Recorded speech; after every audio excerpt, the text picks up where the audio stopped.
Sandy says read, and welcome to the channel. Today we are going to do a review and discussion of 206 Bones by Kathy Reichs. This is what you think it is. This is the book, the series, the investigative forensic person. Yeah, this is Temperance Brennan, the one who inspired Bones, the TV show Bones. Yeah, and it is 206 bones, which fills the number 6 on my clock reading challenge. So let's dive into this and talk about 206 bones. Before we begin, you guys, I have to invite you to subscribe to the channel. Please invite your friends to subscribe to the channel too, because here at Sandy Says Read, what do? We do book reviews and booktube tags and all kinds of bookish stuff. I also want to invite you to subscribe to my newsletter. I have an author newsletter that comes out once a month. Only on the first of the month, I email out the newsletter with news about me, what's coming up with me, author events, news about my pet birds, because that's important. And the all-important column from a dragon. Yeah. So if you go to the link that I'll put in the information box below, you can subscribe to the Sandy Says Read newsletter, and it will be awesome and great. So let us begin with the book review for 206 Bones. I almost said 2006 Bones. You guys, it has been a long weekend here at the Sandy Says Read household. I've done a lot of stuff, a whole lot of stuff. I had to do a whole lot of stuff because I needed to get a lot of cleaning and lawn work done. Just needed to get a lot of stuff done. Moving into the month of September. I know August is almost done. I need to film a wrap-up review for you guys, and that is not going to happen today. I'm going to do that after Labor Day weekend, because Labor Day weekend is the 3-day novel contest, and ain't nothing happening except butt in chair, fingers on keyboard, typing for 3-day novel contest. All right, so the review and discussion of 206 Bones. I enjoyed the story. I thought it was a good story. I do enjoy the TV show Bones. I liked the show. I did get frustrated like everybody else when Tempe and Celie had their little their moments of, oh, they're about to get together and then they don't, and they're about to get together and then they don't. I'm a shipper, and so I would get frustrated when they wouldn't get together. And when they finally did, I was like, yay for Celie and Bones. The characters in this novel have already had their relationship, and they're apart, and they're still working together, and they're still professional. So Tempe and Lieutenant Ryan are friends, and they're still friendly. So that is sort of the overarching theme of relationship, friendship, whatever going on in the book. Okay, it's fine. It's not tense, really. It's fine. All right, so let me give you the specs and read you the back cover. This is 206 Bones by Kathy Reichs. The specs of a novel by Kathy, published by Pocket Star Books in 2009. Please note that year, 2009. 384 pages for the story. Plus, there's a note from Kathy, the author, at the end. Plus, there's a scene from Spider Bones at the end. Okay, there will be spoilers in this review. I am going to give spoilers. I mean, the book was written in 2009. And you guys, we've all seen the TV show, right? Okay. Cold and alone, bound hands to feet, Temperance Brennan regains consciousness locked in a dark cell. Or she's buried alive in a tomb, and ends to reconstruct the twisted chain of events that led her to this terrifying place. Tempe and Lieutenant Ryan had recently accompanied the remains of a missing heiress from Montreal to the Chicago morgue, and suddenly Tempe is accused of mishandling autopsy. After an incriminating phone call death, Tempe's closes in, even as the corpse of a second and then a third elderly woman turns up in the woods of Montreal. Who wants Tempe dead, or at least out of the way, and why? Who would resort to sabotage to destroy the secrets hidden in the bones? Only Tempe can uncover the truth, and if she can escape the deadly fate someone has designed for her.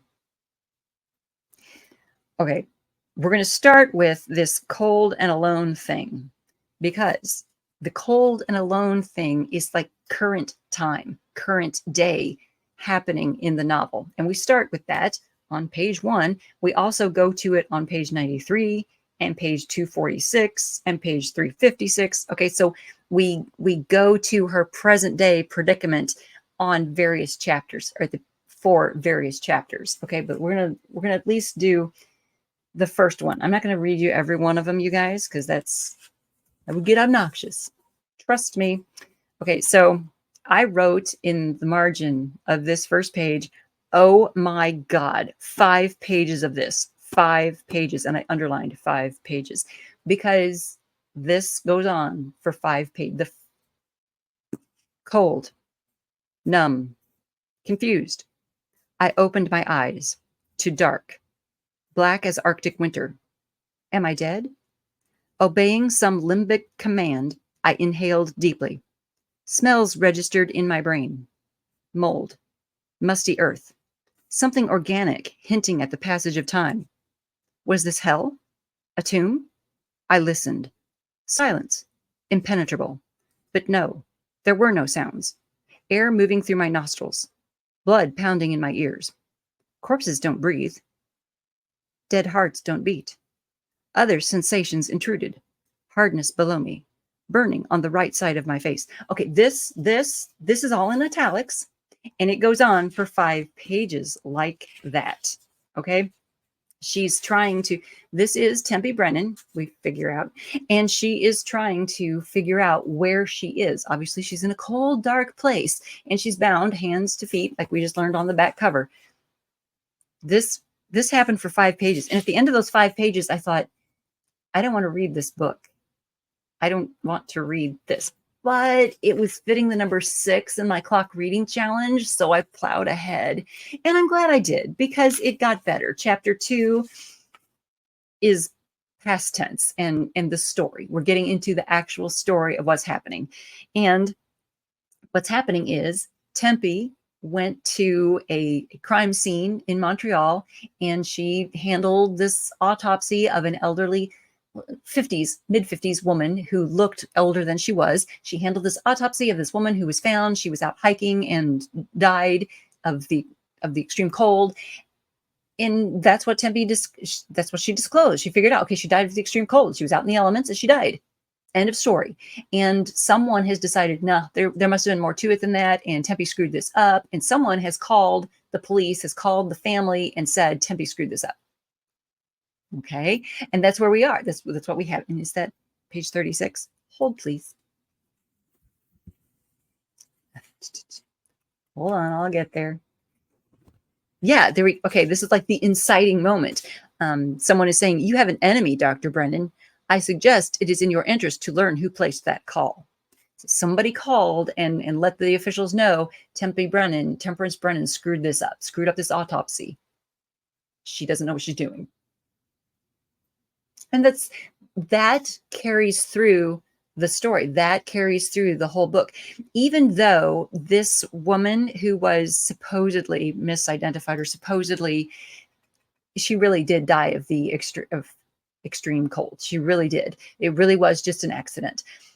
So Tempe didn't screw that up. But the fact that someone called ahead and made it look like Tempe had screwed up, that carries through this whole story. There are other actual elderly women who do get murdered in this book, and it's horrifying. It's terrible. There is a bad guy. The bad guy does get caught. The bad guy is a terrible cretin, and he is killing elderly women because they're easy marks, and he can take their social security checks. He can take their money that they had stashed in their homes. He's just an evil, terrible cretin. Okay, we figure this out. We get him. He's caught. Whatever. Those cases, we're able to solve those cases, and that comes through. And there is not a connection to this other woman, even though someone tries to make a connection. Okay, that someone is really bad, and that someone really is out to get Tempe, that someone really is bad and terrible. So this phone call really is a bad thing, even though that phone call does not actually connect this case to any of these other cases. The phone call is the connection. So that phone call is the connection to make these things happen. It's intriguing, okay? It's intriguing that phone call is the thread that gets the rest of these cases to connect, even though that case doesn't get the rest of these cases to connect. Does that make sense to you? It makes sense to me. And I thought it was brilliant and I loved it. I thought it was well done. Okay, so this is sort of, it is a mystery. It is a thriller, just like the TV show Bones has typically had more than one thing going on in the show.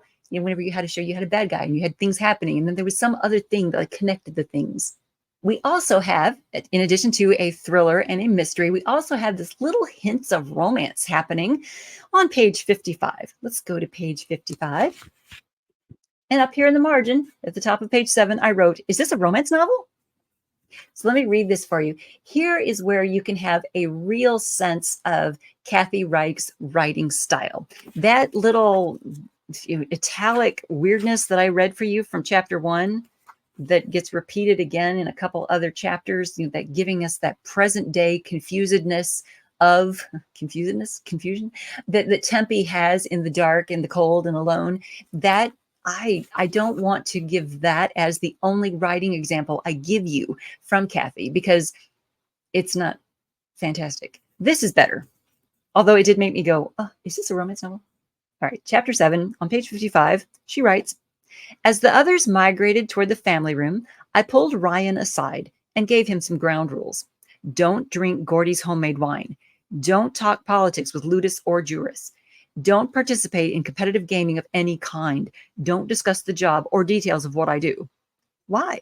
Some of Pete's relatives share an alarming enthusiasm for the macabre. Ryan knew what I meant. We in the death business are often asked about our work, especially about cases flogged by the media.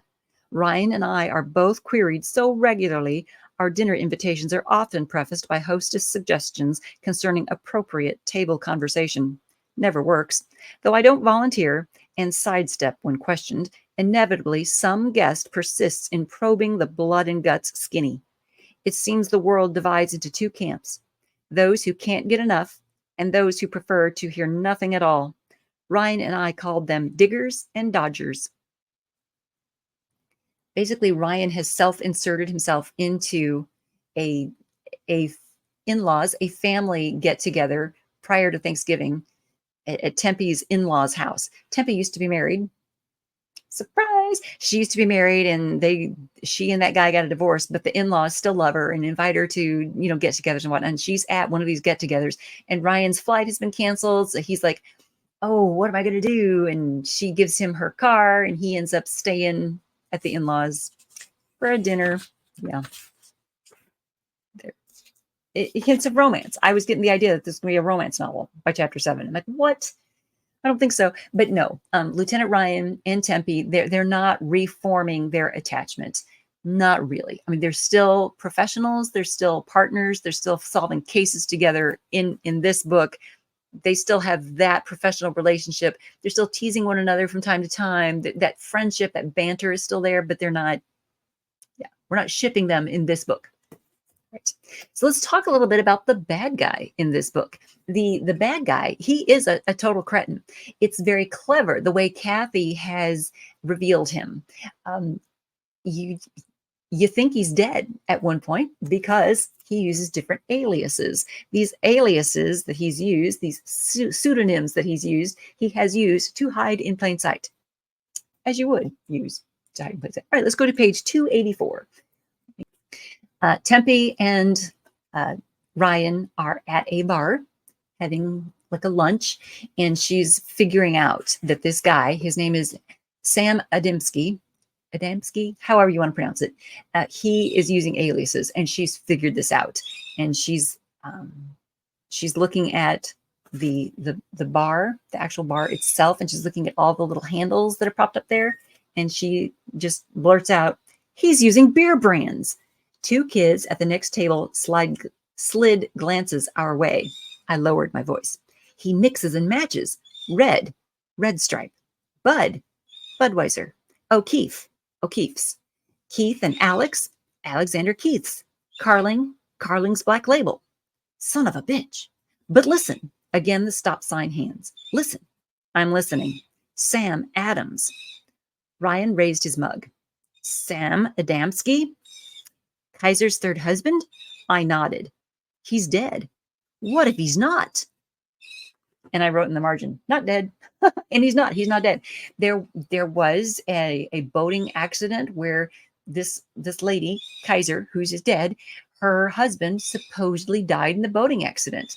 Well, no, he didn't. Sam Adamski pretended to be dead. He took the accident and used it to his advantage. So he's been off doing things. Let's see, I wrote, he's a real piece of work. So on page 318, we see just what a piece of work he is. Lieutenant Ryan does capture him and does bring him in and chats with him. He has been basically killing little old ladies, like this 83-year-old woman and her 86-year-old sister.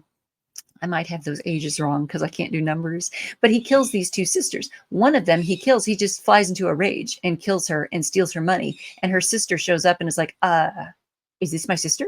And so he takes her hostage, makes her empty out her bank account, and then takes her to a place beside a river, makes her dig her own grave, kills her, and dumps her in it.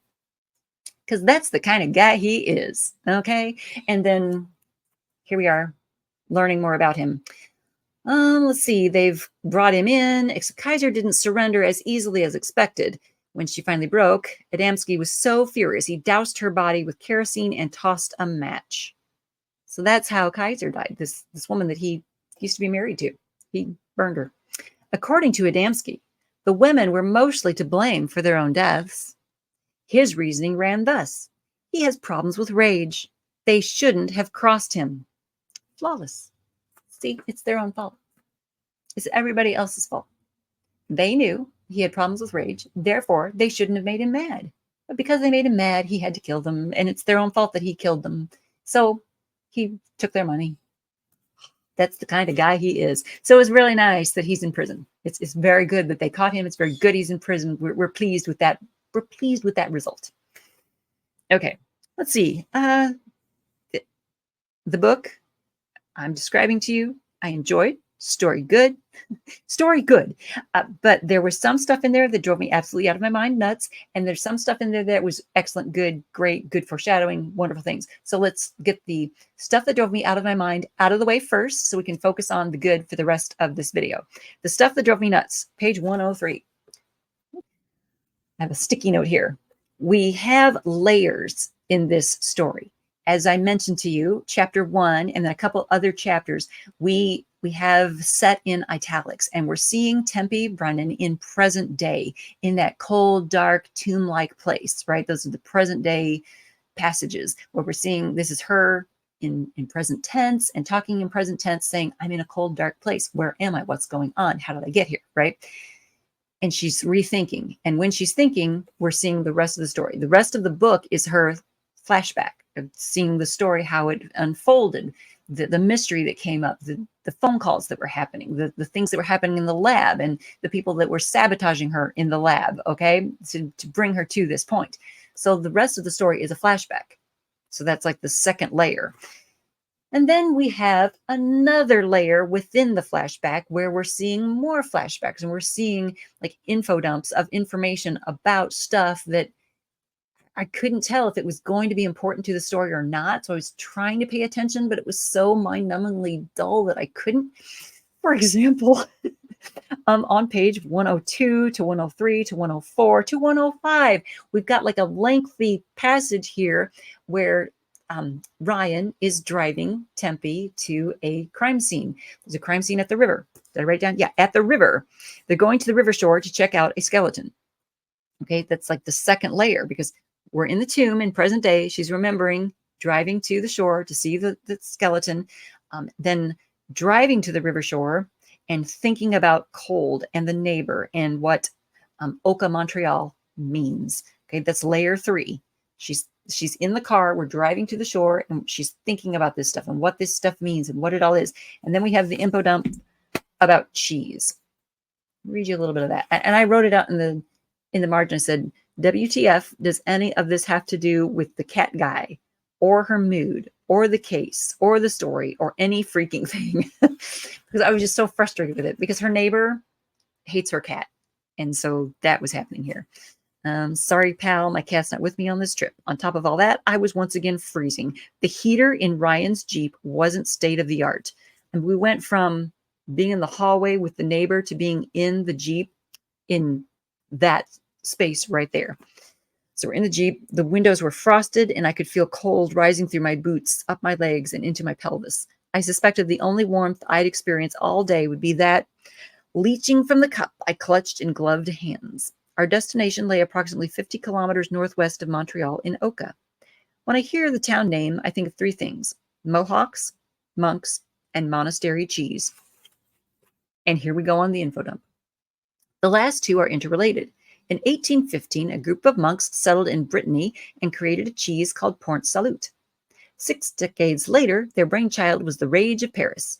Didn't matter. In 1880, the army of the French Third Republic seized the orders, and we start talking about this, and we're going through the people who came in after this, and the people who came from somewhere in Quebec and set sail for Canada, and their vast holdings. We talk about the cheese, we talk about the monastery, and the Trappist travelers who brought this type of fromage and cheese, and the Oka crisis in 1990. We talk about that. We come to, in a nutshell, here's what happened. So we're on page 104. We're getting more of the town of Oka wanted to expand a golf course onto land containing a Mohawk burial ground and a sacred grove of pines. The natives screamed sacrilege. Their appeal was denied and construction of the back nine began.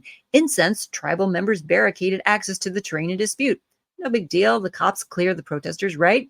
Wrong. Blah, blah, blah, blah, blah, blah, blah, blah, blah, blah, blah, blah. I mean, and over to page 105, we're still talking about the visitors who come through here. They're snowshoers and cross-country skiers, and she wouldn't do that. Wouldn't catch me, but I do like summer outings, biking the trail, sunning on the beach, bird watching on the floating boardwalk into Grand Bay Marsh. No argument here. I'm a warm weather wuss. Finally, back to the story. As Ryan headed north on the Laurentian autoroute, then west on Highway 640, I watched close-packed city buildings give way to equi-spaced and identical suburban houses, eventually to snow-covered countryside. Yellow smudged the horizon, then the sky oozed from black to gray. 45 minutes after leaving my condo. And yes, it felt like 45 minutes. It felt like we were reading about cheese and land disputes for 45 minutes. And I don't think it mattered. I don't think we needed that. I don't think it mattered to the story at all. Period.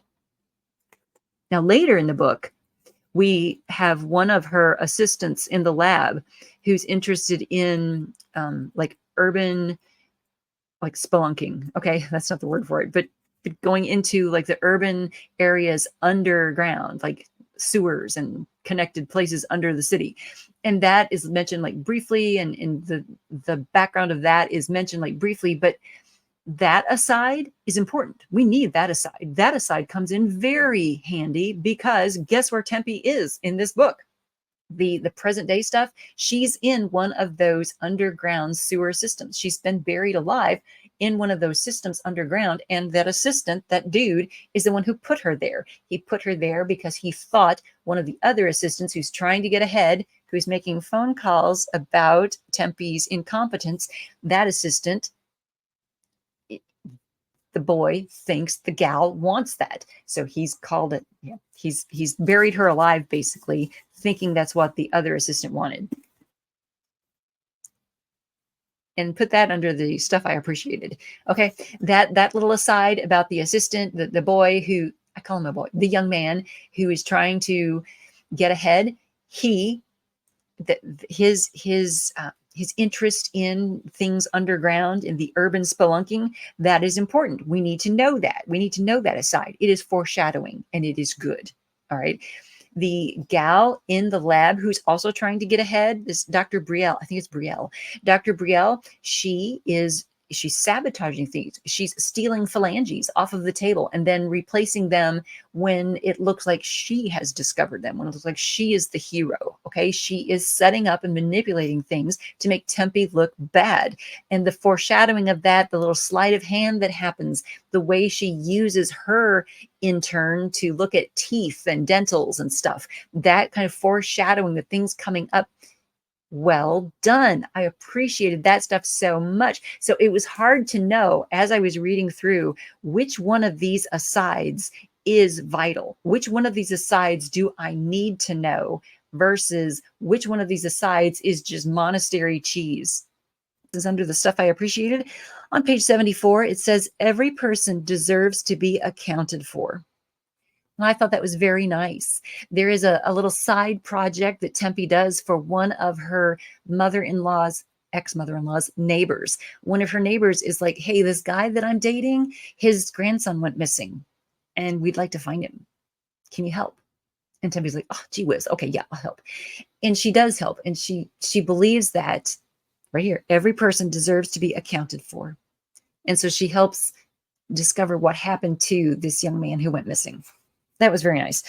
Then stuff I appreciated in the note at the end, Kathy Reichs mentions, she says, bottom line, in America, justice isn't equally available to all. This was written in 2009, and she was dead on the money. Yep, two-tiered justice system. You are not kidding. I very much enjoyed this story. I liked this. I like Kathy's writing style, except for those italics parts. Oh my goodness. That was making me crazy. I understood why. I understood the need to make it be set very much apart from the storytelling part. I mean, having that present day stuff be very different. I understand why. It just drove me kind of nuts, but I understood it. I got it. I know why it was happening. I understand, but it did drive me a little bit nuts. I very much enjoyed it because I love the show Bones. I like Temperance Brennan as that flawed, strong character, and she was flawed in here and strong in here. She was a little bit more personable in this book. I couldn't help but compare the Temperance Brennan of this book to the Temperance Brennan that I know on the TV show. I mean, I couldn't help it. And I found the Temperance Brennan of this book to be more likable, to be more personable, to have a little bit, I mean, she was in her better sense of humor phase in this book than most of the TV series, right? So I did enjoy that too. So I can recommend 206 Bones. There you go, by Kathy Reichs. Okay, so thumbs up for TV series and their books. I enjoyed it very much, and I thank you guys so much for tuning in.